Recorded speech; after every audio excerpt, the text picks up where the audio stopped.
Okay बेटा, अभी ये वीडियो नंबर 7 बेटा इस चैप्टर का question number 7, okay, superposition of waves का। ओके, तो अभी देखो कल के वीडियो में हमने क्या देखा था, हमने बहुत इंपॉर्टेंट क्वेश्चन देखा बेटा, वो फॉर्मेशन ऑफ बीट्स एनालिटिकल यानी मैथमेटिकल मेथड से हमने इसको देखा। ओके, प्रूव किया। मैंने आपको कल बोला भी था कि आप उसको अच्छी तरह से 4-5 बार रिवाइज कीजिए, वेरी इंपॉर्टेंट क्वेश्चन। हाँ, ओके, छठवा वाला था। देखो बेटा, चौथा, पांचवा, छठवा और अभी ये सातवां, ये चारों क्वेश्चन बेटा बिट्स के ही क्वेश्चन है। ओके, इसको एक साथ ही करके रखना है। हाँ, चौथा, पांचवा, छठवा और ये सातवां बेटा। ओके, सातवें में क्या है बेटा, अभी हमें देखनी है बिट्स की अप्लीकेशंस। अप्लीकेशंस यानी यूजेस होते बेटा, कि भाई हम ये बिट्स पढ़ रहे हैं, बिट्स का कंसेप्ट पढ़ रहे हैं, यानी बिट्स का ये प्रोसेस यानी फिनोमेना पढ़ रहे हैं, तो भाई इसका यूज़ कहाँ होता है कि भाई ऐसे ही कुछ तो भी पढ़ना है, यानी पढ़ना है नहीं। तो साइंटिस्ट ने ये बिट्स का कंसेप्ट जो निकाला है, ये कहाँ यूज़ होता है, कहीं तो यूज़ होता होगा। यस, तो ये यूज़ कहाँ होता है बेटा, ये अभी हम देखेंगे। तो उसके क्या देखेंगे, अभी हम यूजेस यानी अप्लीकेशंस हम देखेंगे। तो चलो बेटा, फिर अभी हम क्वेश्चन पे आते हैं। क्वेश्चन पे आते हैं, देखो फिर क्वेश्चन 7। क्वेश्चन 7, ओके, क्या है बेटा, ये है बेटा state application of bits. Bits की अप्लीकेशंस बताओ। ओके, तो ये क्वेश्चन आता है 2 मार्क्स के लिए, या 3 मार्क्स के लिए भी आ सकता है। मैंने बताया 2 मार्क्स के लिए आया तो ये सारी उसकी एप्लीकेशंस लिखनी है। 3 मार्क्स के लिए आया तो उसकी प्रॉपर वो फिगर भी ड्रॉ करनी, जो हमने 3 फिगर्स ड्रॉ की है कि first wave plus second wave equal to third wave यानी रिजल्टेंट वेव, वो तो आपको मालूम है। ओके, तो हम बेटा पहले एप्लीकेशन पे आते हैं, बरोबर ध्यान दो, पहले एप्लीकेशन पे आते हैं। तो पहली एप्लीकेशन है beats are use to determine an unknown. Unknown, unknown ये शब्द यन बेटा यहाँ पे, हाँ, तो beats are use to determine the unknown frequency. हाँ, तो उस पार्ट पे आते हैं, सामने का देखो बेटा, सामने का पार्ट। हाँ, तो beats are use to determine the unknown frequency of tuning fork. Tuning fork की अननोन फ्रीक्वेंसी फाइंड करने के लिए यूज होता है। तो आपका पहला प्रश्न रहेगा, सर ये ट्यूनिंग फोर्क क्या है। अरे भाई, तो मैंने कई बार आपको बताया ट्यूनिंग फोर्क क्या होता है, बताया नहीं क्या, कई बार मैंने बताया। चलो फिर से बताता हूँ ड्रॉ करके। तो ट्यूनिंग फोर्क कैसे रहता है बेटा, ये ध्यान ध्यान दो। ट्यूनिंग फोर्क जो रहता है वो ऐसा रहता है बेटा, ट्यूनिंग फोर्क, ये है ट्यूनिंग फोर्क। तो ये जो आप देख रहे हैं बेटा, ये है उसका स्टेम। स्टेम यानी handle, stem, S T E M, stem यानी हैंडल होता है बेटा। ओके, और ये होते बेटा उसके दो प्रॉन्ग्स, ये जो है ये है उसके prongs. Prong, P R O N G, prong. तो दो है ना बेटा, दो प्रॉन्ग है और ये स्टेम है। ये स्टेम को बेटा ऐसे है, हाथ में ऐसा होल्ड करना होता है, ऐसा हाथ में होल्ड करना होता है बेटा।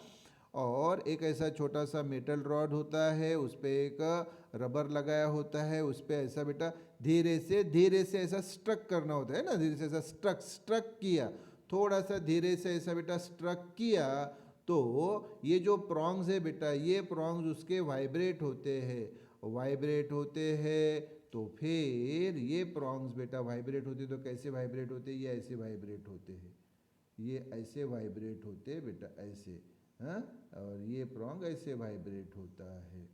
तो वाइब्रेट होता है तो कैसे, फिर ये ध्यान दो। ओके, वाइब्रेट होते हैं, तो वाइब्रेट यानी कैसे कैसे, तो मैं पहले इसका कलर थोड़ा सा आपको चेंज कर दूं। हाँ, तो ये बेटा ऐसे देखो, ओ टू ए, ये देखो बेटा, O to A, O to A to O to B, हाँ, बी टू ओ, ये ऐसे वाइब्रेट होता है। तो ये वाइब्रेशन यानी मोशन कौन था, एस एच में तो मालूम है आपको बेटा, O to A to O to B to O. वैसे ये दूसरा है, ये भी वैसे वाइब्रेट होता है, O to A to O to B to O, ये भी वैसा वाइब्रेट होता है। यस, तो बेटा प्रॉन्ग्स का मोशन जो है वो वाइब्रेशन होता है, यानी ऑसिलेशन होता है, यानी S H M, simple harmonic motion होता है। तो ये जो ट्यूनिंग फोर्क है बेटा, ये जो ट्यूनिंग फोर्क है, इस ट्यूनिंग फोर्क की जो फ्रीक्वेंसी है, फ्रीक्वेंसी अननोन फ्रीक्वेंसी, पहले बेटा जब ये फैक्ट्री में जब बनता है तो उसकी फ्रीक्वेंसी तो अननोन रहती, मालूम नहीं रहती।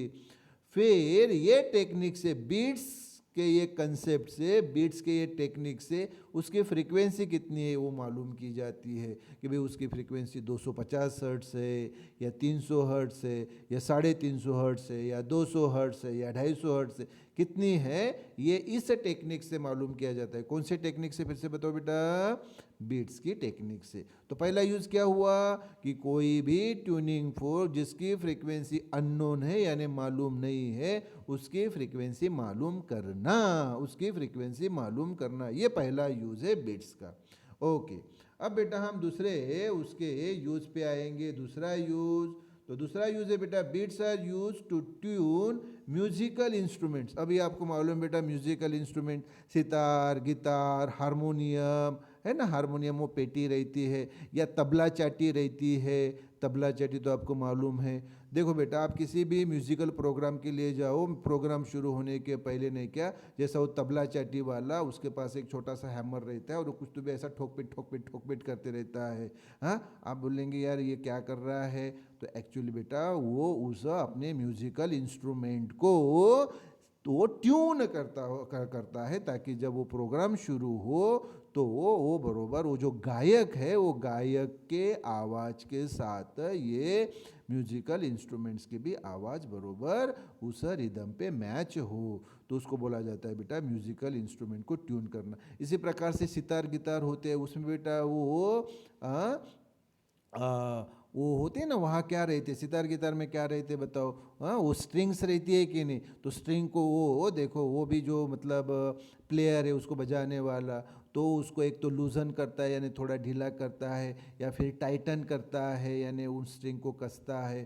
तो क्यों कर रहा है वो ऐसा, वो इसलिए बेटा ताकि जो सिंगर है, सिंगर की आवाज़ के साथ वो उस म्यूजिकल इंस्ट्रूमेंट को अपने सितार गिटार के म्यूज़िक उस आवाज़ को बरोबर मैच कर सके। नहीं तो सिंगर का आवाज़ एक तरफ जा रहा है और म्यूज़िक का आवाज़ एक तरफ जा रहा है तो भाई वो तो लोगों को पसंद नहीं आएगा। तो दोनों की बरोबर मैचिंग होनी चाहिए, है कि नहीं, दोनों की बरोबर मैचिंग होनी चाहिए। अगर कोई गाना बोल रहा है कहो ना प्यार है, कहो ना प्यार है, तो म्यूज़िक भी तो कहो ना प्यार है के हिसाब का होना चाहिए ना, तभी तो कहो ना प्यार है में दम आएगा ना।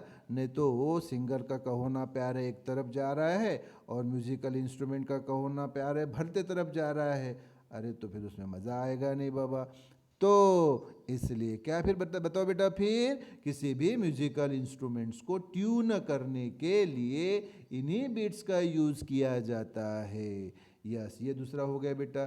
तीसरा जो है थर्ड क्या है, बीट्स यूज़ की जाती है टू प्रोड्यूस करने के लिए ए साउंड नोट यानी वेव बेटा, नोट का मतलब होता है वेव, नोट का मतलब होता है वेव, हाँ ख्याल में रखो, नोट का मतलब होता है वेव। तो फिर से बता रहा हूँ, beats are use to produce a sound wave of very low frequency, जिसकी फ्रीक्वेंसी बहुत कम है, ऐसी साउंड वेव तैयार करने के लिए बीट्स का यूज किया जाता है। आप बोलेंगे सर कम फ्रीक्वेंसी की साउंड वेव कैसी तैयार होगी, अरे क्यों नहीं तैयार होगी बेटा, अभी तो हमने बीट की वेव देखी ना, उसकी फ्रीक्वेंसी कम ही होते हैं ना। अभी तो हमने कल के पीरियड में एन बी इक्वल टू क्या प्रूव किया बताओ, तो आप बोलेंगे सर हमने N B equal to sir prove किया N1 माइनस N2, शाबाश, N1 minus N2, N1 minus N2। अच्छा अब बताओ बर मुझे N1 की वैल्यू आपने क्या बताई थी, उदाहरण के लिए मैंने बताई थी 150 हर्ट्ज, और N2 की वैल्यू क्या बताई थी 149 हर्ट्ज। इसका डिफरेंस बताओ बरा, 150 और 149, इसका डिफरेंस कितना होता है, उसका डिफरेंस होता है 1 हर्ट्ज। अरे तो एन बी यानी बीट फ्रीक्वेंसी जो तैयार होती है वो कितनी हर्ट्ज की तैयार होगी, 1 हर्ट्ज की। अरे देखो भाई, तो ये जो अभी साउंड वेव तैयार हो गई ना बाबा, तीसरी वाली वो उसकी जो बीट फ्रीक्वेंसी है, उसकी जो बीट फ्रीक्वेंसी होती है वो महज 1 हर्ट्ज़ की होती है। यानी दो जो वेव है, पहली और दूसरी, पहली वेव की फ्रीक्वेंसी उदाहरण के लिए 150, दूसरी की 149, तो दोनों का डिफरेंस तो 1 हर्ट्ज़ की बेटा, हाँ वो बीट फ्रीक्वेंसी तैयार हो गई। तो फिर बताओ कहाँ यूज होता है, फिर कहाँ यूज होता है, कहाँ यूज होता है? ऐसी साउंड वेव तैयार करने के लिए, ऐसी साउंड वेव तैयार करने के लिए जिसकी फ्रीक्वेंसी बहुत कम हो, बहुत कम। अरे 1 हर्ट्ज़ की अभी मैंने बताया, तो यहाँ भी बीट्स का यूज़ होता है, यहाँ भी बीट्स का यूज़ होता है।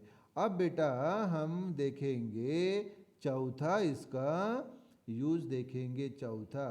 तो beats are use to detect harmful gases in mines. Mines यानी खान होती है बेटा, खान, हाँ, सलमान खान, शाहरुख खान नहीं, हाँ। माइंस यानी खान जो ज़मीन के अंदर होती है, अलग अलग प्रकार की खान होती है। कोयले की खान होती है जिसमें हीरे भी मिलते हैं, है ना। एक हीरा मिल गया तो आपको मालूम है, आप तो अरबपति बन गए, करोड़पति बन गए, है ना। तो ये कोयले की खान होती है, दूसरे मेटल्स की खान होती है, सोने की खान होती है ना, ये कितने सारे खान होती है ना। तो इन माइंस में हार्मफुल गैसेस होती है। क्या होती है बेटा इन माइंस में? Harmful gases.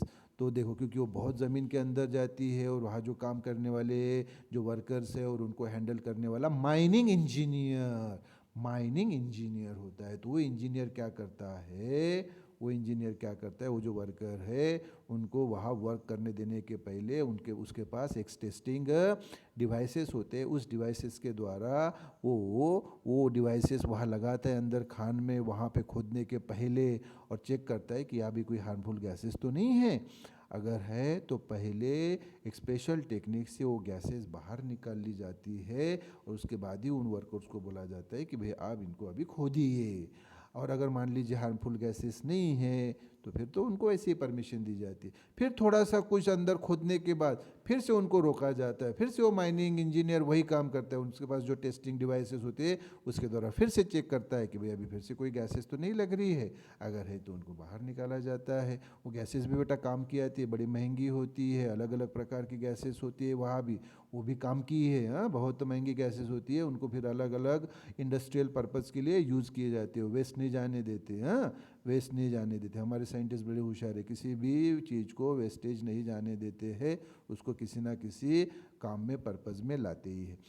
तो ये जो हार्मफुल गैसेस है बेटा, ये हार्मफुल गैसेस माइंस की डिटेक्ट करने के लिए, ढूंढने के लिए इन बिट्स का यूज़ किया जाता है।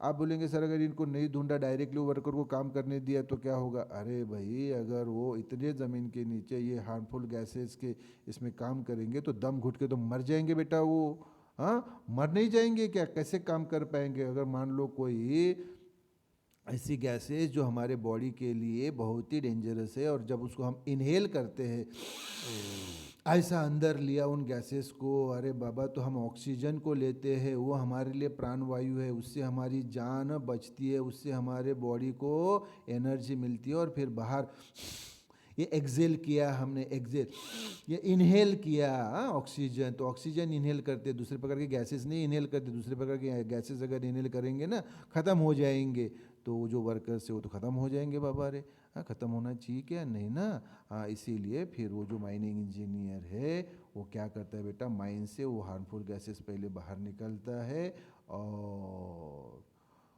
वो कौन से टेक्निक से बाहर निकालता है? इसी बिट्स की टेक्निक से बेटा बाहर निकालता है। ओके, तो फिर चारों अभी मुझे बताओ चारों यूजेस कौन सा होगा? पहले तो बेटा एक ट्यूनिंग फोर्क जो फैक्ट्री में तैयार हो गया, उसकी फ्रीक्वेंसी मालूम नहीं है तो उसकी बिट्स के टेक्निक से फ्रीक्वेंसी मालूम की जाती है। दूसरा म्यूजिकल इंस्ट्रूमेंट से सितार, गिटार, हारमोनियम, हारमोनियम यानी पेटी, और जो तबला चाटी है, और दूसरे भी कई सारे इंस्ट्रूमेंट्स, म्यूजिकल इंस्ट्रूमेंट्स है, संगीत वाद्य है, उनको ट्यून करने के लिए भी बीट्स का यूज़ होता है। ट्यून करना यानी जो गीत का जो सिंगर है उसके आवाज़ के साथ मैच करना, उसके आवाज़ के साथ मैच करना। क्योंकि किसी का आवाज़ बेटा, किसी सिंगर का बहुत पहाड़ी आवाज़ होता है, उदित नारायण का, किसी का बेटा बहुत ही बिल्कुल चिमनी समान आवाज़ होता है, छोटा।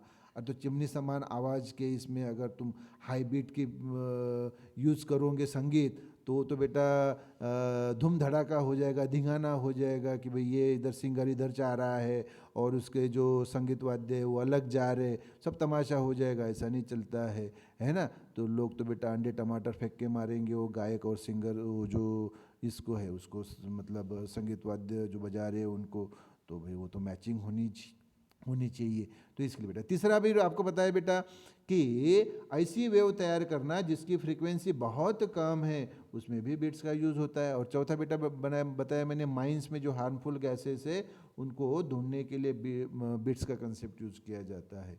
तो ये बेटा क्वेश्चन हुआ बेटा हमारा 7th वाला। कल हम क्वेश्चन 8 देखेंगे। ओके बेटा।